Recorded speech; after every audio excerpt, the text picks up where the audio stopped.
Welcome to another OCD recovery YouTube video. Today talking a little bit about the OCD recovery journey and fear of fear, and how that sort of plays into each other. It's a topic that I cover a fair bit on this channel because the reason being that it gets overlooked a lot, and the OCD sort of recovery process also gets misinterpreted and has lots of sort of hurdles with it. So it's important to look at those and what those hurdles are.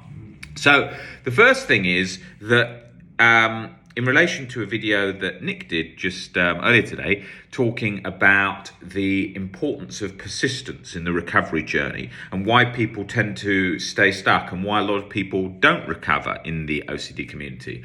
Well, the main reason is there's lots of reasons why people don't recover. Reasons can be, the most common reasons, they don't understand how to recover. They've given up hope on recovering, so have stopped doing work to recover. And the main reason being that recovery takes hard work and persistence, okay? Now, there's no easy way around that. People often look for easier ways, looking for some perfect medication cocktail, looking for some new supplement online, some diet change, some sort of quick fix, easier way to recovery. Because let's face it, recovery takes quite a bit of work. And a lot of people often don't want to do that work. But we are lucky to live in a time whereby we have all these tools around us to recover. Other generations didn't have this. They had no idea of how to recover. They had no idea about exposures. They had absolutely no idea about what was involved in the recovery journey, or even about having OCD, the term, anything about it. They would have just, we've done some videos on this on the channel on the history of OCD. They would have just stayed stuck and not known what it was, never spoken to anyone about it, and never ever found out what was going on or any way to get better, and they would have never met anyone with it. So that was a very, very difficult life for a lot of people. That wasn't an easy, that would obviously be very, very difficult. So we've got to be really grateful for the position that we're in today, where that's not our reality. But look, it is going to take hard work, and there definitely is no easy way around that. You're going to have to do it. And you know, recovery does take a sort of a tough love stance with compassion. And often, if you just go on social media and look up about OCD recovery or Facebook groups and forums, it's quite a light approach usually what you're seeing. Like, people are very sort of soft how they're approaching things. And that's why people are stuck, because people know that thoughts are thoughts usually isn't enough to recover from chronic OCD by any means. And this all is very soft. It's sort of like, yep, thought's just a thought, leave it there. Do some meditation, do some mindfulness. You're definitely not what you fear. You're definitely not your thoughts. That's the last thing that would ever happen to you. And it's all this sort of narrative around, there's nothing to worry about. There's nothing to be scared of. There's nothing to worry about. There's nothing to be scared of. Constantly repeated over and over and over and over. Now, that's a disaster for OCD, because what the person needs to learn is building blocks towards recovery, learning to be stable, learning on their own, learning to build this, as I call it, a robust recovery, right? Because if you're just constantly telling someone you're not this, you're not that, and all of that, then that becomes a reassurance, because you're not facing any fears, you're not looking at any beliefs or looking at any of the reasons why you're stuck, not breaking down anything like that, and it's just a constant sort of dismissing anything that's scary, which doesn't work and is a reassurance compulsion. So it's really important that that's spoken about, because that is why so many people are stuck, because people don't want to often face the discomfort and the difficult things that are involved in the recovery journey. And I have to say that. And if I say that and I talk about that, and I say, this has to be, you have to do this, and this is a bit more difficult than that, it's obviously not going to be what you want to hear. It's obviously going to be uncomfortable. It would be far more easy for me to sit on these YouTube videos and say, leave thoughts there, do some mindfulness, you're definitely not the thought, and make it really sort of wishy-washy and sort of super reassurancy, and people would love that. And I would have loved that when I was stuck. But the problem with that is people stay stuck, because it's not doing the thing that you need for recovery. It's not confronting the fear. It's not breaking down the fear. So therefore, you end up staying stuck and not moving from that position. To make change has to happen inside in the beliefs and the framework which OCD is operating on. You've got to change that framework. And the reason we get the results we do, which I'm confident are the sort of best results for OCD, is because we're so thorough about what we do. We really look at what the problem is. We really look at big life structure changes and breaking down fears and coming at fears from all angles, exposing to fears gradually, but specifically getting in there to those irrational beliefs that are keeping people scared, and working on and looking at why fear of fear is playing so much of the cycle, keeping them stuck so much in that cycle. So that stuff is hugely important and usually overlooked, because if you don't understand OCD, it's much easier to think, oh, it's just if they're having a reaction to a thought. If you just change their reaction, it's all done. It's obviously not as easy as that. And I can't say that loud enough, because if it was, there would be nobody in any Facebook groups or forums.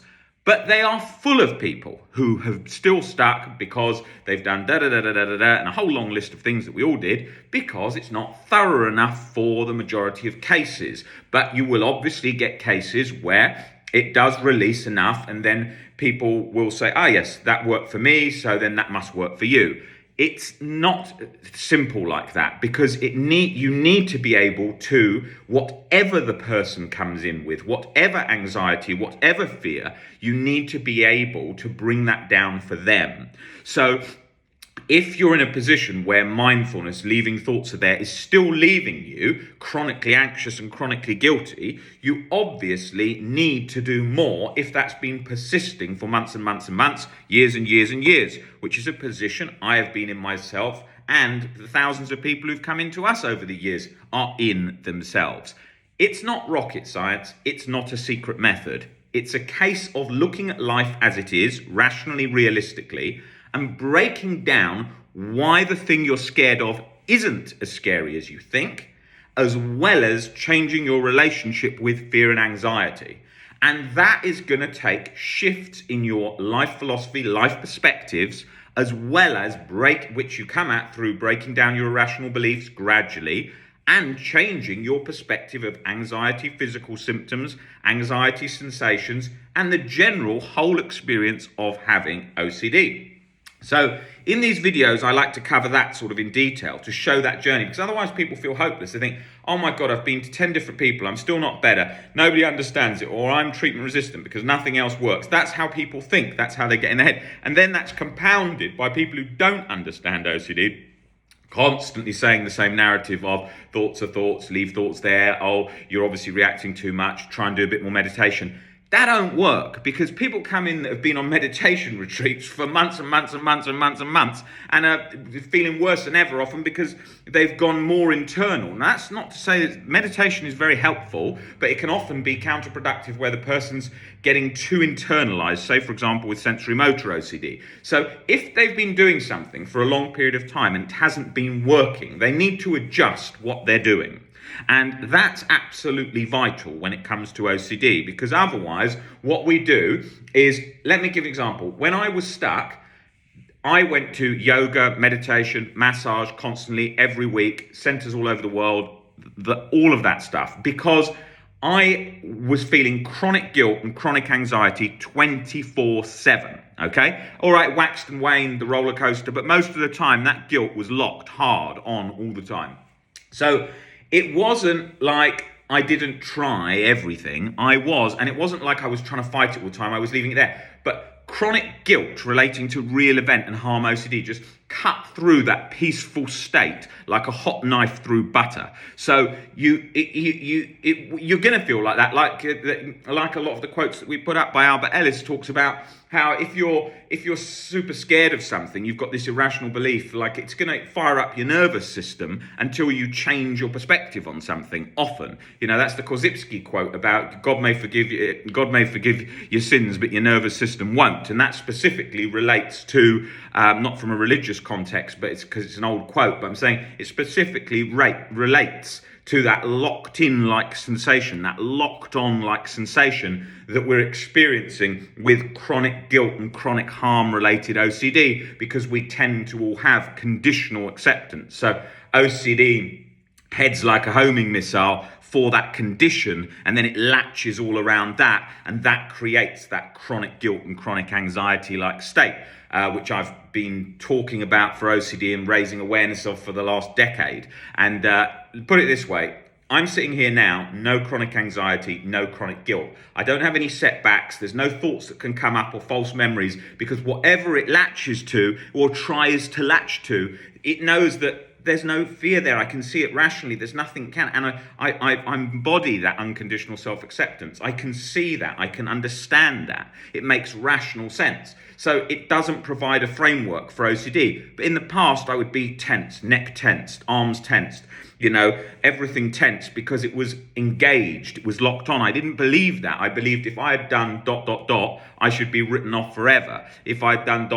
I should feel chronic guilt forever. Every second of my life, I should be tortured internally. So I understand that experience, when you can feel it and you can experience it, it's the absence of suffering. There is no, OCD flares up and gets triggered again and suddenly, it doesn't happen, because that's what robust recovery is. There's nothing there that it can fire up and lock on. That doesn't mean that I wouldn't ever get triggered. If I was going into battle today, I'm sure I would be anxious, but there's no chronic, latched on, locked on, chronic guilt and chronic anxiety relating to OCD-like fears that it can lock onto. We know what that locked on state's like, where it's sort of scouring for new things to latch to and morph to, and then being sort of latched in that position for a very long time, as in my own case, sort of like a more or less 24/7 for years, sort of waxing and waning like state. So we know that. So it's very, very key to look at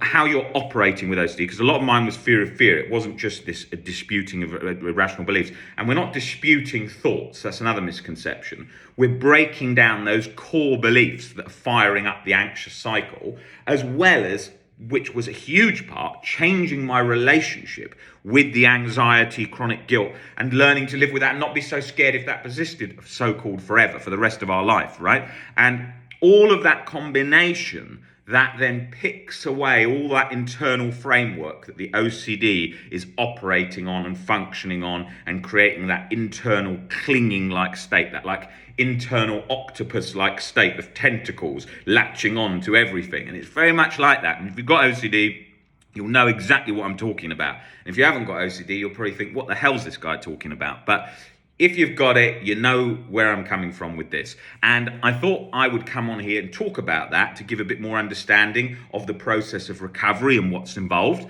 And I'll be going through in more detail about what disputing irrational beliefs looks like. It's not a fighting off of thoughts or breaking down thoughts, and you don't have to rigorously try and compulsively fight and break down beliefs. It's a gradual shifting of perspectives, of core fears and those beliefs around that, to help ease into a more calm internal life, in calm internal framework.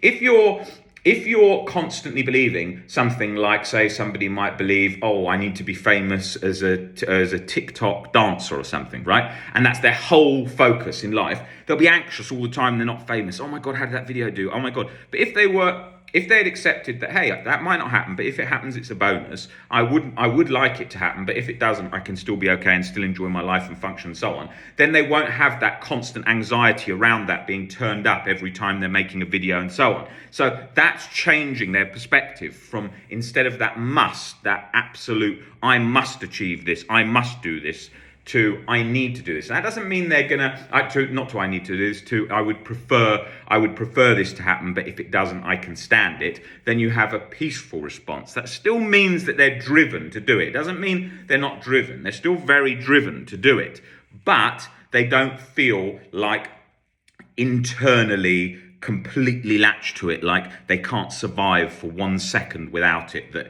it's just unbearable if they can't get that, right? And that's where the irrational belief is, that state of the whole world's going to explode if I don't get that thing I want, which it feels like, that absolutely sort of catastrophized thinking where it's 110% bad, and that's what it does. And nothing's 110% bad. It doesn't exist. It's not scientifically possible. And that's what we see through breaking down these irrational beliefs. We learn to see, hey, things aren't as scary as we think. They're not sort of out of this realm scary. And that's what it feels like when we're experiencing chronic anxiety about different things that we feel, which we all know in the OCD community. There are thousands of these things morphing and moving around that we all have in common with being scared of.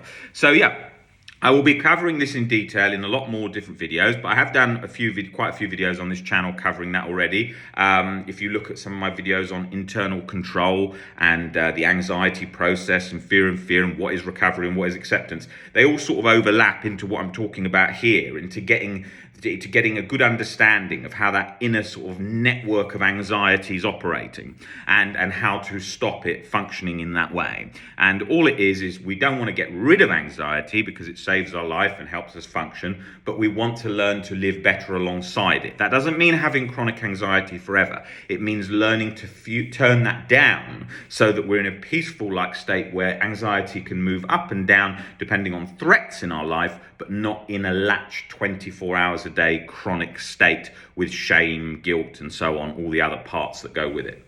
Guys, great to see you all on here, and I will be back on another YouTube video in the next couple of days, and I will be continuing this subject. All right, guys, take it easy. See you later.